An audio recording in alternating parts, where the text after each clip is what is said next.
Habang nasa gitna ng matinding labanan, napansin ni Li Yunxiao na may kakaibang presensya sa ilalim ng ilog. Kahit gamit niya ang kanyang divine sense, hindi niya matukoy ang tunay na cultivation ng mga nakatago roon. Dahil dito, lalo siyang naging maingat. Ayon sa kanyang pagsusuri, hindi bababa sa tatlong martial sovereign ang nagmamasid sa lugar. Alam niyang kaya niyang makatakas anumang oras, ngunit ang sabay-sabay na patayin ng mga ito ay hindi magiging madali. Sa kabilang panig, isang martial sovereign ang agad naglunsad ng mabagsik na pag-atake mula sa himpapawid.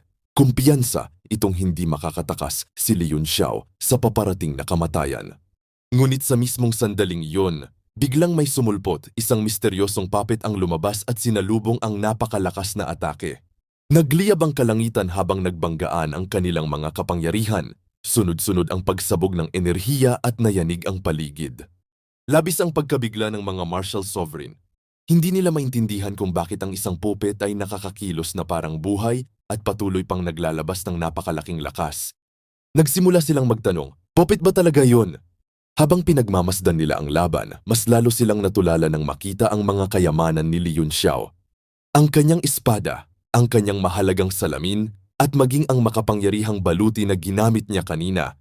Ayon sa kanilang pagsusuri, ang lahat ng ito ay mga rank 9 profound artifacts. Para sa mga martial sovereign, halos imposibleng magkaroon ng ganitong klaseng kagamitan ang isang ordinaryong kabataan. Kahit ang mga direktang tagapagmana ng makapangyarihang pamilyang Jiang ay hindi basta-bastang magkakaroon ng ganong karaming mataas na antas ng artifact. Samantala si Jiang Robing ay napahinto rin nang makita ang teknik na ginamit ni Li Yunxiao, ang Great Wind and Cloud Palm. Hindi niya maintindihan kung saan ito natutunan ni Li Yunxiao. Alam niya na ang ganitong klaseng martial technique ay hindi basta-bastang makukuha ng isang normal na cultivator.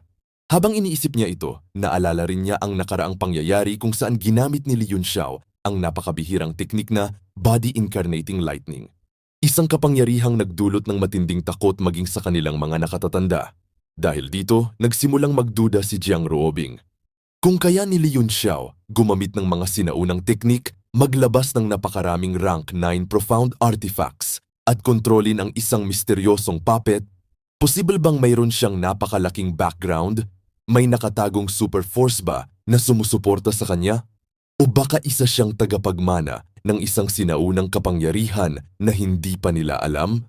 Lahat ng tanong sa isip nito ay walang kasagutan sa ngayon. Naalala ni Jiang Zilin kung paano naging takot at mapaghinala si Uncle Hangfeng matapos makita ang teknik na ginamit ni Li Yunxiao para patayin si Cheng Yongnun. Dahil dito, naniniwala siyang hindi ordinaryong cultivator si Li Yunxiao. Ngunit kahit hindi nila alam ang buong background ng binata, huli na raw para umatras. Kailangang mamatay si Li Yunxiao ngayong araw, yung ang matigas na desisyon ni Jiang Ziling. Alam niyang kapag nakaligtas pa si Li Yunxiao, malaking kapahamakan ang maaring dumating sa kanilang lahat. Samantala, nangako naman si Uncle Go na kapag natapos ang laban, hahanap siya ng paraan upang maibalik sa kanila ang kontrol sa mahalagang Neon Stone na ilang dekada nilang binantayan. Patuloy ang matinding labanan, biglang sinugod si Li Yunxiao ng Go Brother. Sa sobrang bilis ng galaw, halos hindi masundan ni Li Yunxiao ang galaw. Bumagsak siya mula sa himpapawid na parang kidlat at agad na pinakawalan ang kanyang lakas para makatakas.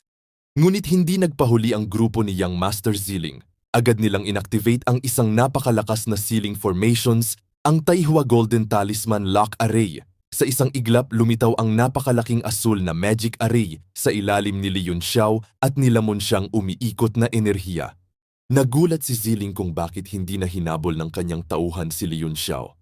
Ngunit kampante ang nakamaskarang eksperto.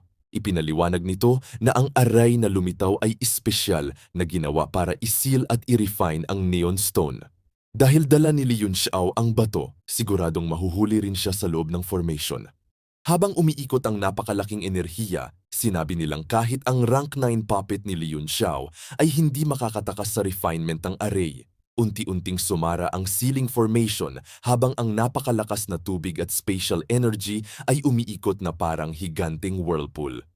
Tinanong ni Young Master Ziling kung gaano katagal bago tuluyang ma-refine si Li Yunxiao at maging abo. Sagot ng kanyang tauhan, kalahating araw lamang ay sapat na. Kahit daw makaligtas siya sa kamatayan, may isa pa silang bantay sa ibaba kaya imposibleng makatakas siya.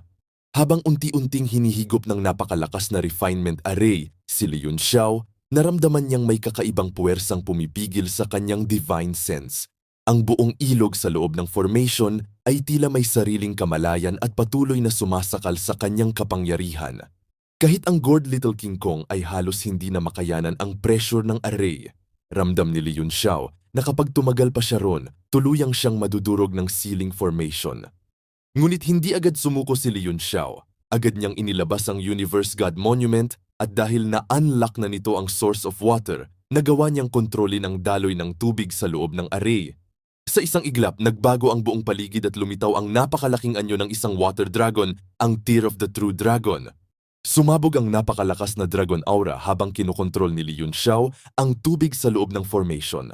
Kahit ang refinement array ay nagsimulang manginig dahil sa lakas ng kanyang teknik.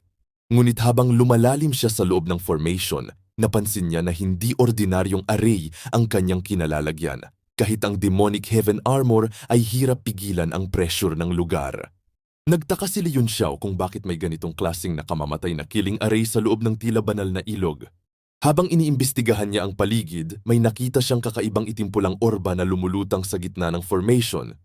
Ang orb ay naglalabas ng sobrang malas at nakakatakot na aura. Para itong buhay na nilalang nagawa sa corruption at killing intent.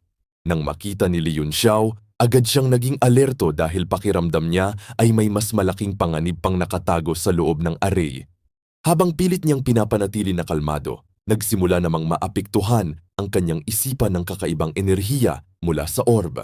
Unti-unting nawawala ang focus niya at tila hinihila siya ng madilim na kapangyarihan nito. Sa pinakakritikal na sandali, biglang lumitaw ang isang pulang espiritu at sumigaw, "Ayusin mo ang sarili mo." Nagulat si Leon Xiao at agad siyang natauhan mula sa impluwensya ng madilim na orbi. Doon niya napagtanto na hindi lamang simpleng refinement, array ang kanyang kinakalaban. May mas malalim at mas mapanganib na sikreto ang nakatago sa loob ng lugar na iyon. Habang patuloy na nilalamon ng madilim na enerhiya ang paligid, napagtanto ni Leon Xiao na ang itim na orb ay hindi ordinaryong bagay. Hindi lamang nito sinisira ang array, kaya rin nitong kainin pati ang divine sense ng cultivator. Agad naging seryoso ang muka ni Leon Xiao. Sa isang iglap sumabog ang nakakasilaw na gintong liwanag mula sa kanyang noo, lumitaw ang kakaibang golden seal na parang banal na mata. Habang inilabas niya ang napakalakas na soul technique upang kontrolin ang madilim na orb, ngunit kahit ganun, hindi agad nagpadaig ang orbi. Patuloy itong naglabas ng mapaminsalang aura at tila sinusubukang lunukin ang buong paligid. Kahit ang pink demon spirit na kasama ni Leon Xiao ay nakaramdam ng matinding discomfort. Kakaiba ang batong ito, maging ako ay nakaramdam ng matinding pagkakabalisa. Naggulat maging ang demon spirit dahil bihira siyang matakot sa ganitong klaseng enerhiya. Ngunit buo pa rin ang kumpiyansa niya. Kahit na siya ang Demon Lord, hindi siya naniniwalang hindi niya kayang wasakin ang bulok na mahiwagang pormasyon na yon. Habang pinipigilan ni Leon Xiao ang impluwensya ng orb, sinubukan niyang gamitin ang kanyang soul eye technique para masuri ang tunay nitong anyo. Sa sandaling iyon, biglang nag-react ang orb. Nagsimulang magbuga ng pulang corruption energy ang itim na bato habang tila nakikipaglaban ito laban sa golden eye ni Leon Xiao. Ang buong espasyo ay nagsimulang manginig dahil sa banggaan ng dalawang puwersa. Biglang nabahala ang Demon Lord sa nangyayari kay Leon Xiao. At doon biglang nagsimulang mag-chant ang demon spirit ng isang kakaibang mantra, Pure Heart Mantra, Namo Amidoli, Samyak Sambuddha. Lumaganap ang banal na aura sa buong paligid habang sinusubukan niyang linisin ang corruption energy ng orbi. Unti-unting napigilan ang madilim na impluwensya. Biglang sinakal ni Leon Xiao ang demon spirit at galit na sumigaw, "Tumahimik ka, ikaw na insektong basura na may maruming dugo." Sa wakas, natuklasan din ng Demon Lord ang tunay na identidad ng mahiwagang bato. Biglang siyang natuwa dahil ang Neon Stone ay isang napakabihirang artifact na kayang harangin ang divine sense ng kahit sinong cultivator. Dahil dito, imposibleng gamitin ang spiritual detection upang maintindihan ang tunay na istruktura ng array. Dahil hindi gumagana ang ordinaryong paraan, nagdesisyon siyang wasakin na lamang ang buong array gamit ang purong brute force. Agad niyang pinakawalan ang napakalaking demonic energy. Sa likod niya ay lumitaw ang isang higanting pulang demon phantom habang nanginginig ang buong espasyo. Nagliyab ang buong array sa nakakasilaw na gintong liwanag habang nagkalat ang shockwaves sa lahat ng direksyon. Akala ng Demon Lord ay tuluyang na niyang nabasag ang formation. Ngunit bigla siyang nagulat, hindi siya makapaniwala na bilang isang Demon Lord ay hindi niya nabasag ang array. Agad niyang pinakawalan ng isang napakalakas na strike.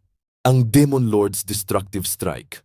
Sa isang napakalakas na suntok ng enerhiya, diretso niyang tinamaan ang giant golden barrier na nakapaligid sa Neon Stone. Ngunit bigla siyang natigilan, doon niya napagtanto ang nakakagulat na katotohanan. Ibig sabihin, ang buong formation na inaakala nilang pangunahing killing array ay isa lamang panlabas na layer. May mas malalim at mas mapanganib pang tunay na array na nakatago sa loob. At nang ma-realize iyon ng Demon Lord, agad siyang nagdesisyong umatras. Mabilis siyang lumipad palayo habang patuloy na lumalawak ang terrifying golden light mula sa core ng formation. Habang mabilis na umatras ang Demon Lord mula sa terrifying golden array, napangisi siya ng bahagyan. Kahit papano, inamin niyang naging kapaki-pakinabang ang pure heart mantra ng Pink Demoness upang makaligtas siya sa sitwasyon.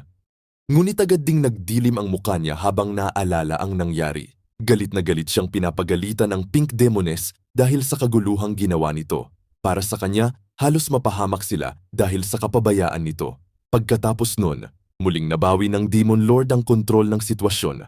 Sa kabila ng panganib ng Hidden Formatio, hindi pa rin niya binalak umatras ng tuluyan.